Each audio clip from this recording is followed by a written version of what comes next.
Only true headbangers remember these legendary 2000s bassists. Ready to test your metal knowledge?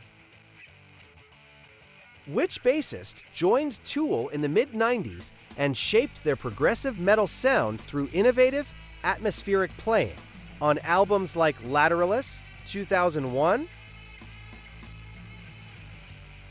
The correct answer is Justin Chancellor. Chancellor's experimental style, often using effects pedals, elevated Tool's complex rhythms, influencing progressive metal's emphasis on texture over speed. In nu metal band Korn, which bassist pioneered an aggressive, percussive slap technique that became a staple of the genre's low-end drive during the 2000s? The correct answer is Reginald Fieldy Arvizi. Fieldy's raw, 7-string bass approach on tracks like Freak on a Leash blended hip-hop rhythms with metal, redefining bass as a lead rhythmic force. For System of a Down, who served as the primary bassist in the 2000s, contributing chaotic, interlocking riffs that amplified the band's political and experimental edge. The correct answer is Shavo O'Dagian.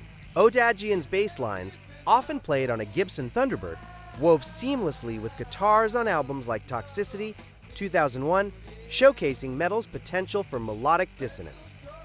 Which Slipknot bassist provided the thunderous, masked low-end foundation for their 2000s albums, like Vol 3, the subliminal verses emphasizing groove amid the chaos?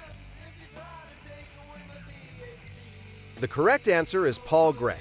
As number 2 in Slipknot's numbering system, Gray's precise down-tuned playing anchored the band's 9-member intensity, proving bass's role in sustaining metal's visceral energy.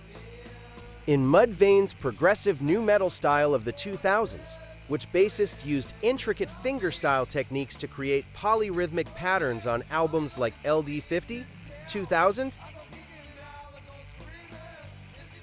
The correct answer is Ryan Martini.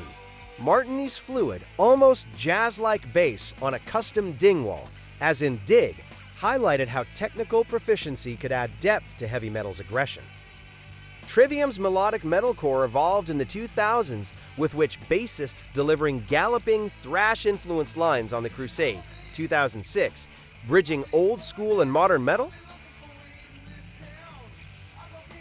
The correct answer is Paolo Gregoletto.